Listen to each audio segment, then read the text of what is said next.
Hello,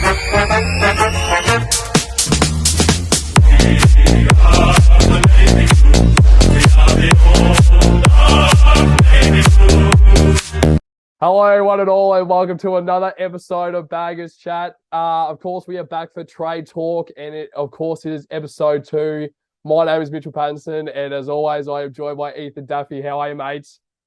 I'm good, mate. Exciting. As I said last week, it's always a good period to talk about rumours and all that type of stuff. But finally, some shit happened this week. Yep. And there has been a lot of rumours. Not as extreme as Paddy Cripps going to the Collingwood Football Club, but there have been a few rumours within the club and also in AFL in general. So obviously we'll get into the Carlton stuff of it, but obviously just to touch on a few stuff that has happened within the week within the club. And of course, Luke Power is to coach the VFL side in 2023 after the departure of, which I'm quite sad about because. I mean, I know that Daniel O'Keefe had a big impact, and you heard it from Bossy as well that he just had a big impact throughout the year with the growth of the VFL side, and I think a big name was probably even like a Paddy Dow. I know that he still isn't getting a game, but also Matt Kennedy as well. In the past years, like how much his growth has just been it's just been massive, and he's gotten him into the senior side and probably one of our most important players. But what's your thoughts on Luke Power taking over the reins and also a bit on O'Keefe as well? Yeah, well, O'Keefe's been fantastic the last 3 years, considering, well, he's been one of the guys who've kind of kept his spot, him and Power, during, from Teague's sacking. I think they're the only two coaches that stayed on because they were only recent coaches. But yeah, O'Keefe being a development coach and also the VFL coach has been enormous, obviously taking the VFL side to the finals, which is good. Your twos are so important to your overall success as a football club, because I think, if your twos are shit, then the depth isn't as good. And then that obviously hurts the ones. And considering all the injuries we had in the ones, that impacts the twos as well. Yeah. So, and they still made finals. But yeah, Luke Power, I think he was voted the best assistant coach last year. And he's obviously been a part of the system for a couple of years, and obviously this year under Vossi. So I think it's good to keep it within the club, like it says on the heading right here. But I just think, Power's got that experience. He can still have his normal role on the bench or whatever he does, development wise for the ones, but also focus on the twos as well. But yeah, it's exciting times, but obviously a shit loss with O'Keefe going. Yeah. I'm not too sure if there's been any talk about O'Keefe. Maybe I think he's actually having a break off footy, but I don't know if you've actually heard if there's any links to a club. I wouldn't be surprised if a VFL club actually approach him, even an AFL club, because I reckon he's good enough to be, obviously probably not an AFL coach just yet, but an assistant, he would be very handy. But I think he's actually having a break.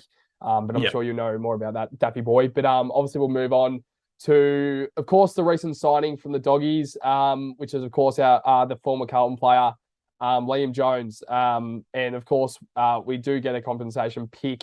So we've received pick 49, which it's mid-range. So I kind of don't really mind, but I didn't really expect much more just because, we've kind of had a year without Liam Jones.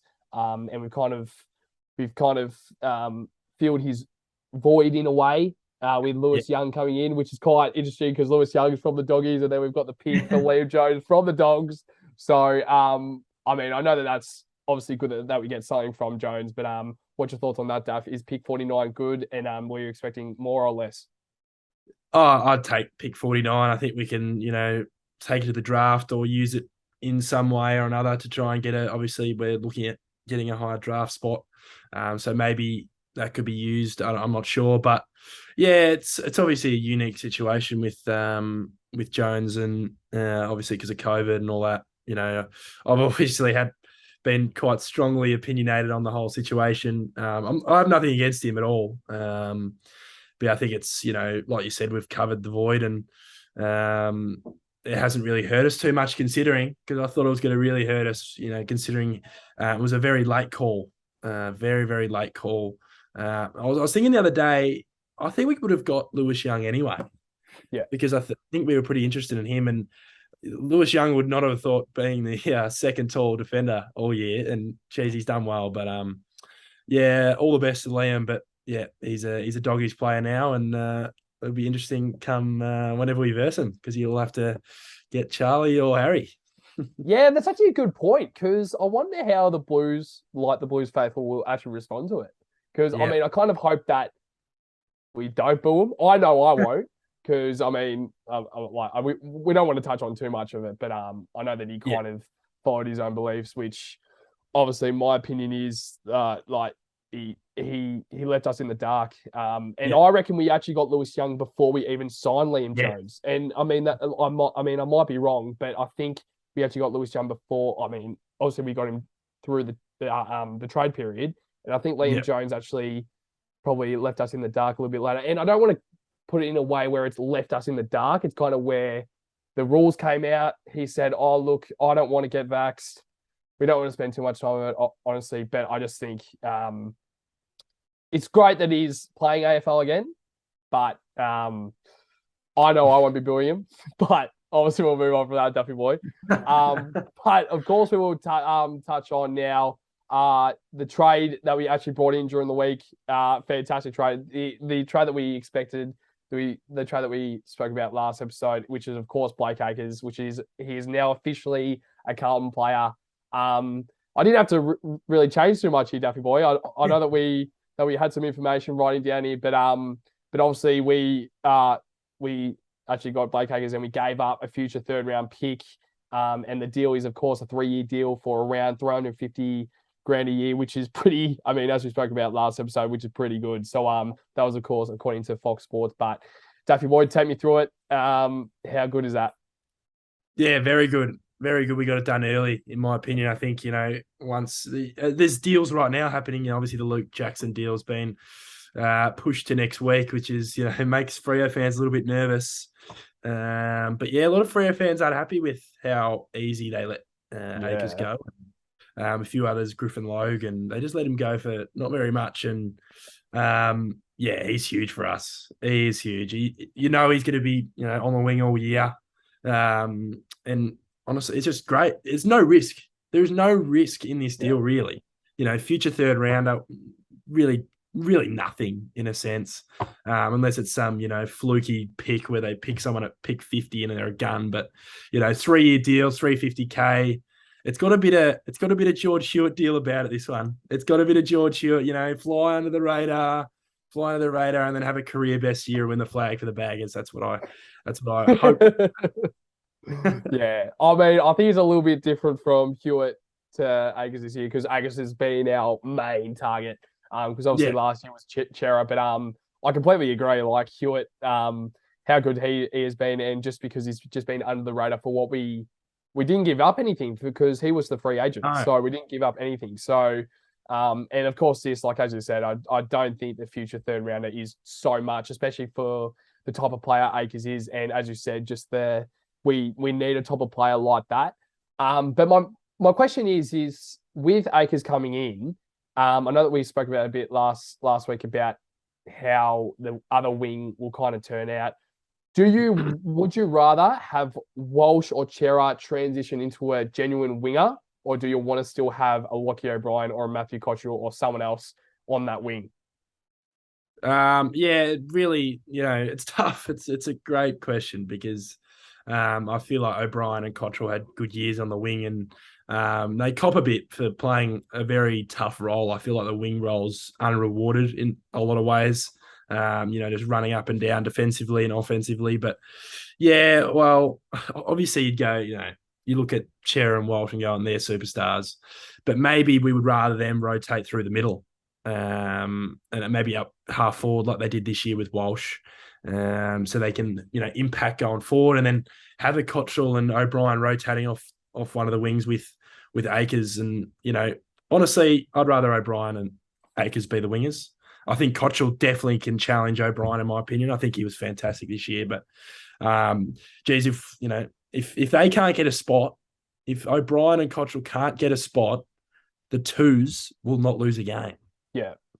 Yeah, yeah. Like, I mean, you're completely right. I mean, let's be real. We're going to win the premiership next year, AFL premiership, VFL premiership that year as well. Nah, obviously, to be serious, I completely agree with that. Completely agree Yep. with O'Brien or Cottrell being that genuine winger, because what we've spoken about so much this year, like round one, we noticed it.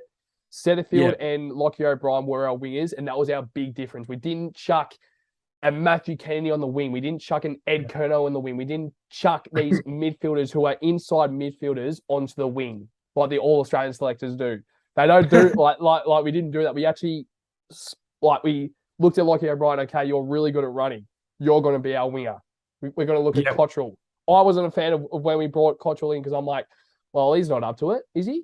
Well, he proved me wrong because he's probably one of the, I reckon, arguably the most improved player this year because how good his running is, but his skill Yep. wise as well. Ball use was fantastic, like something that I've never really seen before. And I was about to say a swear word there, but I chose not to. So I think it was just the Cottrell kind of evolution in a way was just great to see. And I Yep. completely agree. I think O'Brien's probably in front of Cottrell just for his left footer. And I know that it's probably a little bit biased me saying that because we all know that I love Lockie O'Brien and I reckon he's a great talent. But I just think that Akers on the wing with that right foot and Lockie O'Brien on the other wing with that left foot, fuck that. Like that's just fantastic. So I think that's great. But yeah, I think Akers, and I think it's also good because Akers can, even if he, I mean, I think he will be on the wing, but he could also transition into the midfield because he's such a big 100%. body. So Yeah. I think it's great. So yeah, we've spoken about how good this pick is, but I mean how good this player is, but what we've given up, you can't really complain. So yeah, so obviously we'll move on, but I mean, great, awesome get from Carlton, and shout out once again to Austin, like giving up not a lot. I mean, it's just fantastic, Daff. So we'll move on. So we're going to touch on straight away to the players that we might be trading out of the club. We spoke about Paddy Down, Will Setterfield, obviously the last episode, and there has been some movement with these players. Obviously tonight with Will Setterfield, but we touch on Paddy Dow first. So straight away, Paddy Dow, Ethan Daffy, what do you think? Yeah, well, it's just about which clubs are interested. It's tough for Paddy because I think he's good enough at AFL level.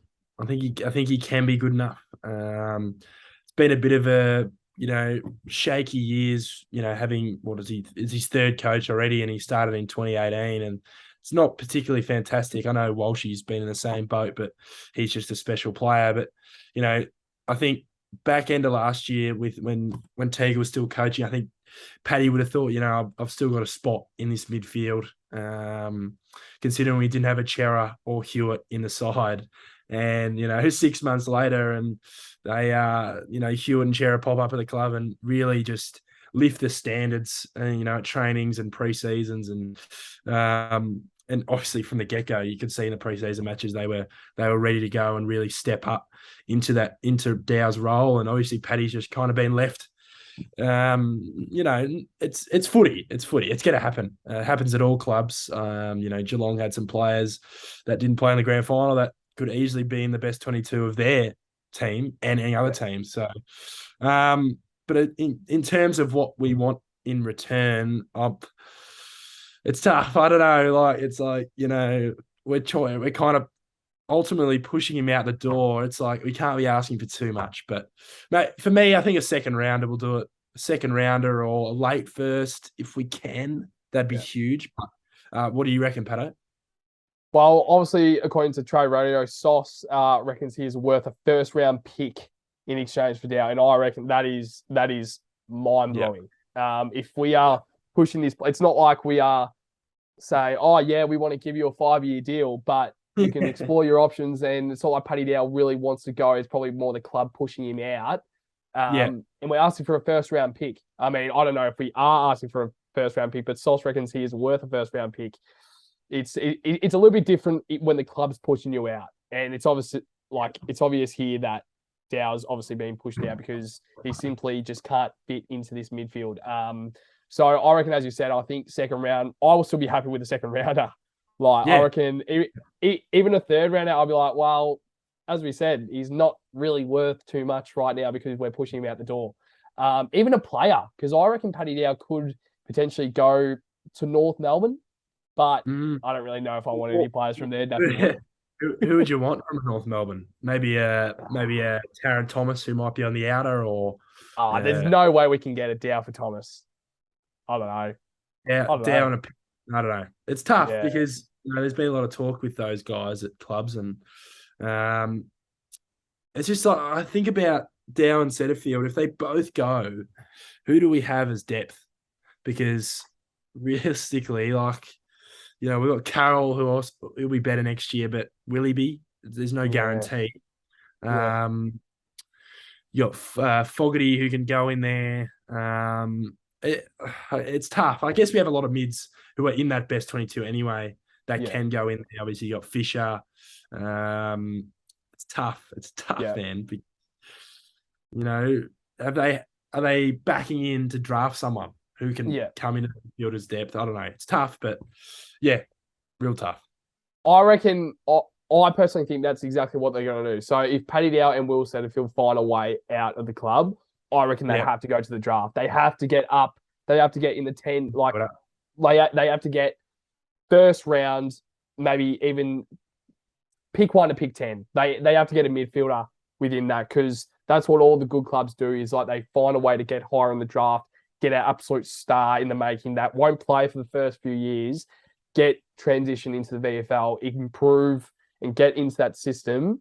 And as soon as they get that chance when they're 2021 after a VFL experience, that's when they can really attack their career and just actually turn into a star in the making. But I think you're absolutely spot on. I think if both of these players find a way out, I think we have to go into the draft. But obviously we'll move on from Paddy Dow. But I think if Paddy Dow does find a way, maybe to like even a Geelong, I think we also have to try and look at one of their players like even like a Stevens. Stevens is looking maybe on the way out, but I think he's maybe linked maybe to a Giants. But now that Tanner Bruin's found his way to Geelong, now Stevens kind of is in limbo there. So maybe that's a pick. I don't know. Maybe that's a player that we transition. I don't know. But obviously there will be a lot more. I know that week 2 is probably there's a lot more happening, Daff. So I think week 2 is probably the week where a lot will happen. But obviously, we'll move on from Paddy Dow now to Will Setterfield. So this is the important one because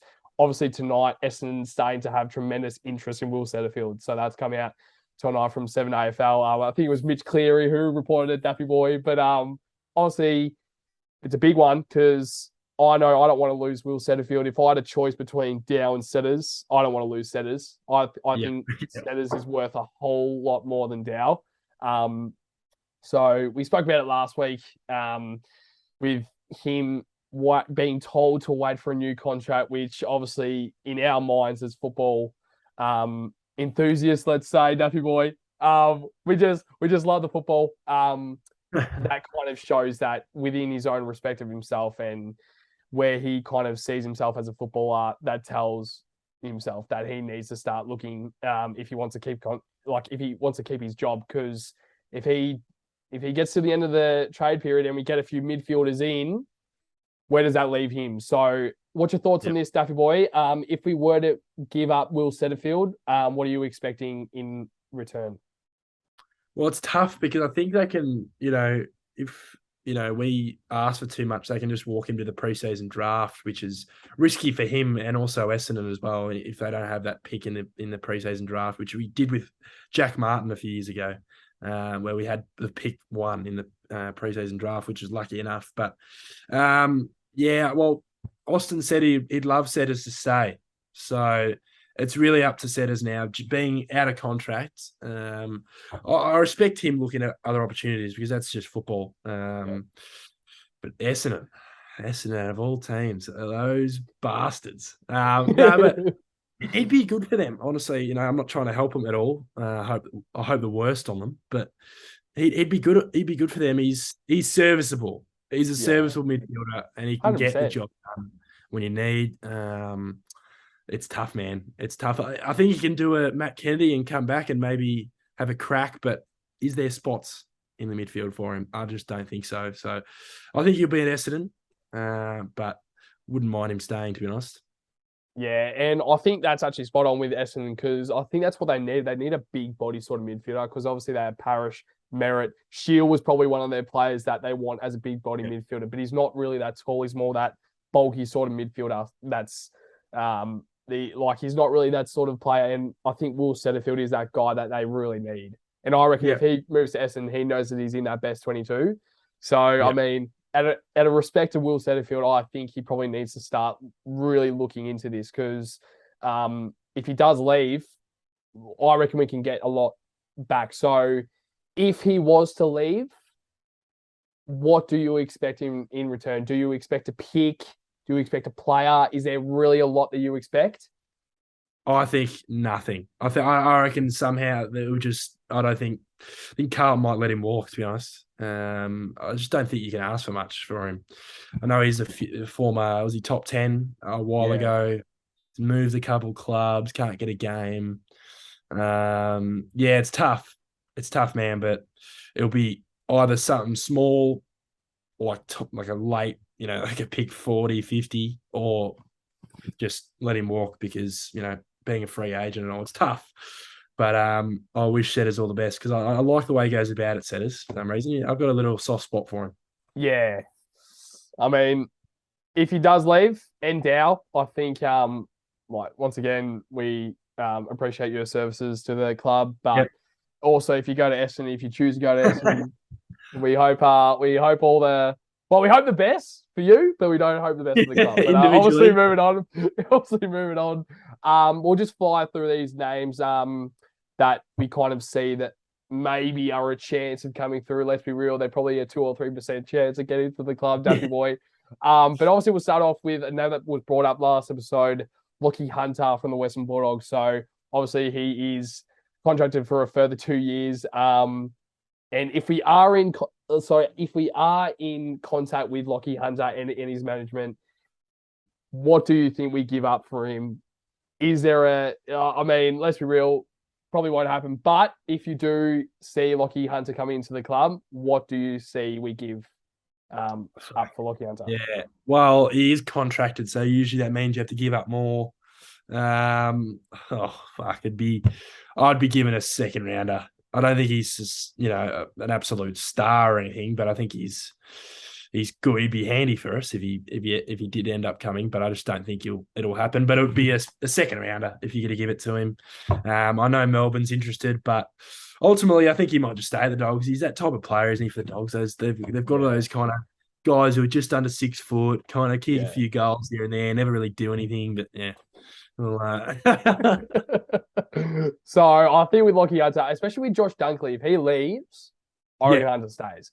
But if Dunkley leaves, if Dunkley stays, which obviously we know that the Dogs they are not letting Dunkley go very easily. So I think if Dunkley does go, I think Hunter probably does stay, but vice versa. If Dunkley stays, Hunter probably goes. But we'll move on now to Lockie Wheatfield. This has been a big name that you brought up 2 days ago, Duffy boy. I got a message in my DM saying, Paddo, GWS, Lockie Wheatfield. There's a bit, and I'm like, what does this mean? But obviously there's been some stuff. I think it's more GWS trying to get some free salary cap sort of space. Yeah.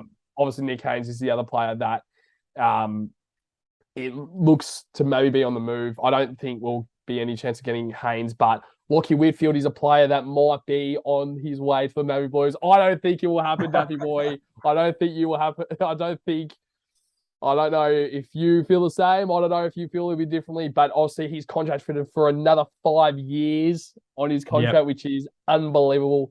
But once again, same question for Hunter. If we are to get Lockie Wheatfield into the club, what do you think we give up? Oh, fuck. It'd have to be the first rounder. It has to be your best first rounder, I think. Just due to the impact he has on the Giants. Obviously, this year's been a bit weird. Just in terms, I think the Giants have really struggled. The connection it was very odd this year, wasn't it? The Giants, their dynamic, and how they played and who they picked up. But you can tell now they've got some really good picks now. After the Bruin deal, they've got 3, 18, 21. They've got like 5 in the top 30 or something, which is huge. So and still with another deal with Hopper to come. Yeah. He's going to the Tigers. And, yeah, I don't think Whitfield will happen, but Jesus Christ, if you got him on the wing feeding it to Harry and fucking Charlie. That ball use, mate, honestly. Yeah. Wow, it'd be very handy.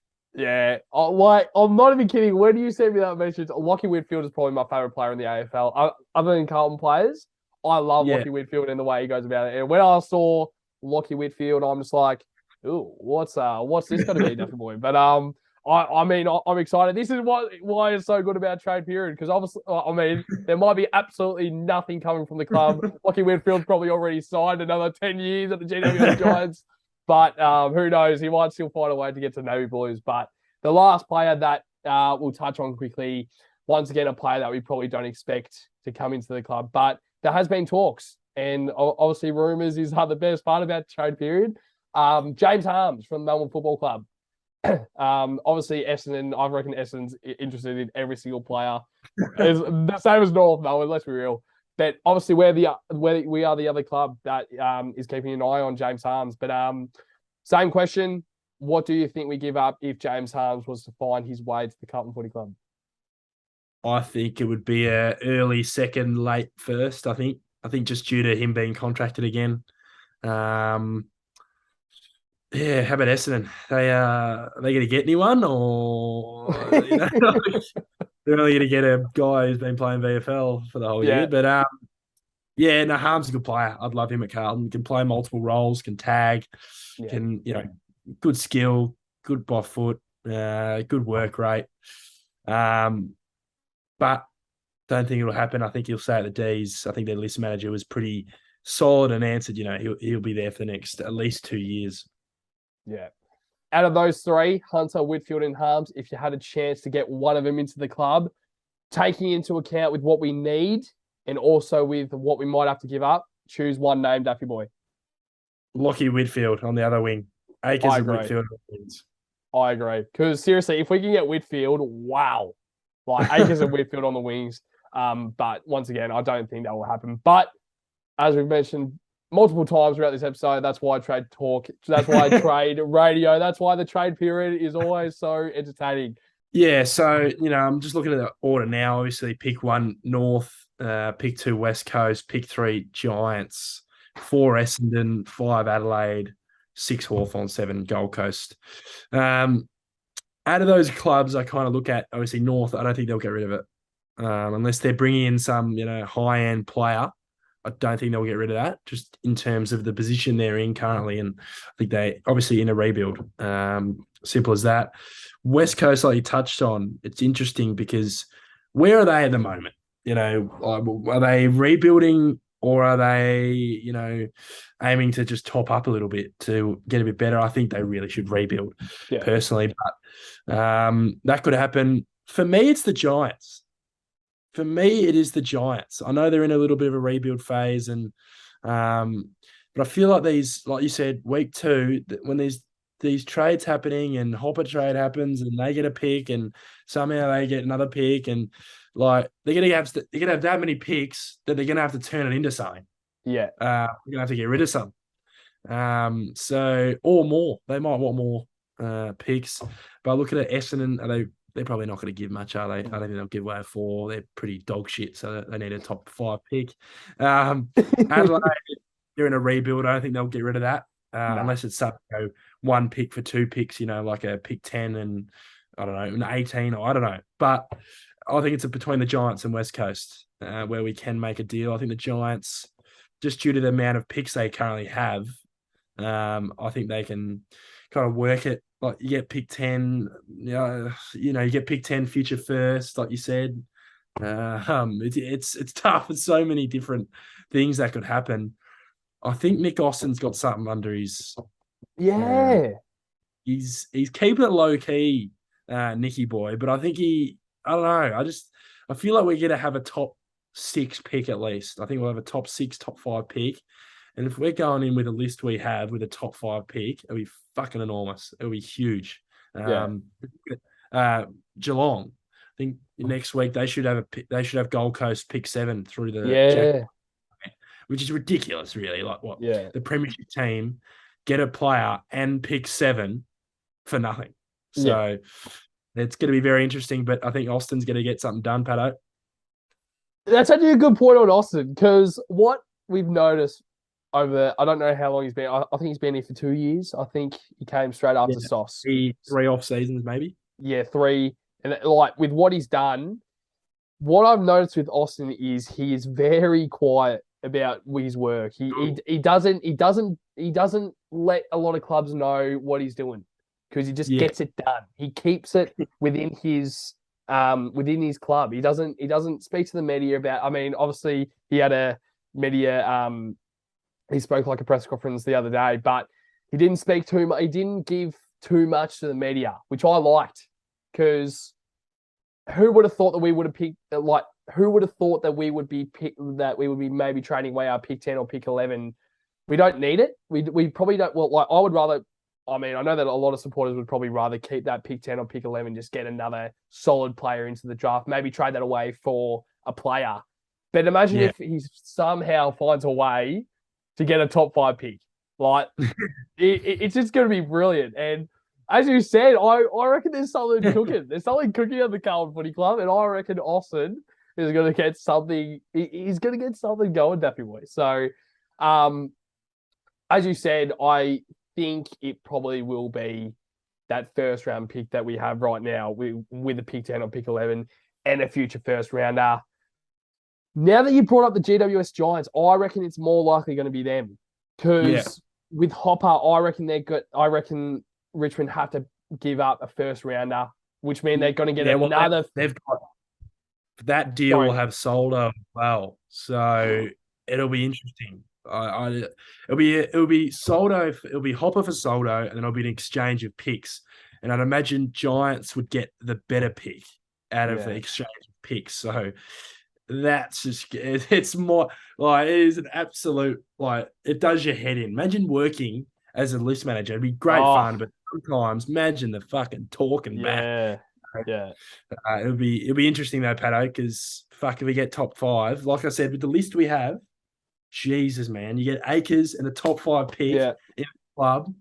Yeah. Wow. This is really, this is starting to build. It's time. It's time, mate. And completely spot on the just gradually building this talent. And how we got Adam Cherrell last year, he's 22. Like, he's 22, 23. Like, come on. Like, he turned 23 today, actually, I think. But it's just players like that. Like, it's not like Cherrell's old. He's probably he's just a few years older than a draftee.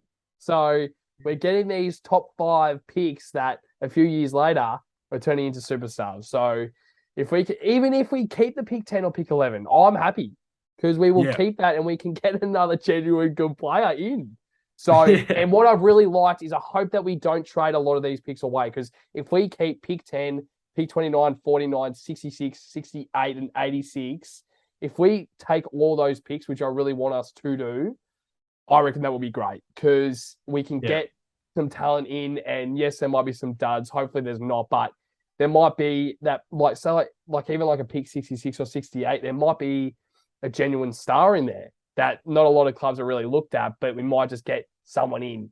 So it's really exciting. And I know that we will touch on the draft picks and a little bit in more depth with some more players that we might be bringing into the club through the draft. But I'm really excited. And I think as you just touched on, I just think there's a lot of stuff going on within the club that is keeping it very low key. And as soon as the week 2, even probably won't wait till about Tuesday or Wednesday, that's when all this stuff starts coming together. Yeah. And I'm really excited. But once again, it's been a great episode. I think we've gone into some depth. I don't think it's going to be as long as the last episode that we've had, just because there hasn't been a lot going on within the club other than Akers. But other than that, Daffy boy, is there anything else you want to touch on, mate?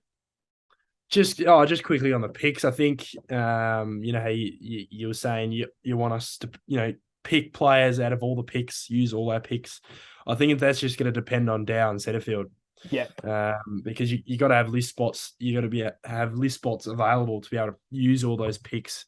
I think we'll definitely use whatever our first pick is, 29 and 49.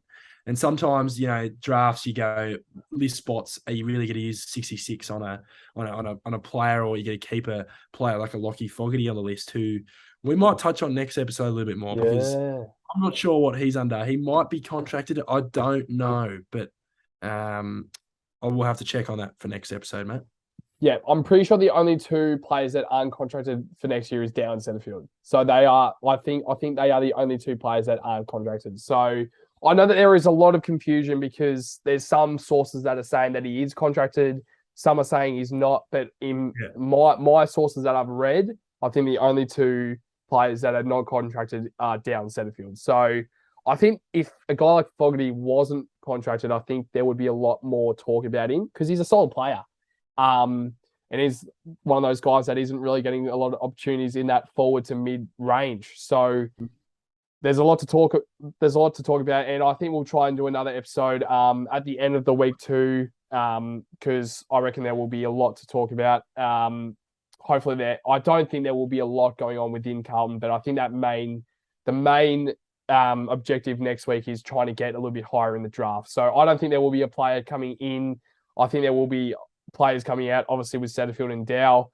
But other than that, I think we've gone into some depth. But Duffy boy, once again, is there anything else you want to add on? Oh, good, mate. All right. I think it's been once again a great episode. Episode 2, trade talk. We'll try and do another episode next week, and I'm sure in the next few weeks we'll touch on the draft and potentially some re-signings that might be coming through in the next few weeks to see how Dow and Setterfield go. But other than that, as always, Daffy boy, out the baggers.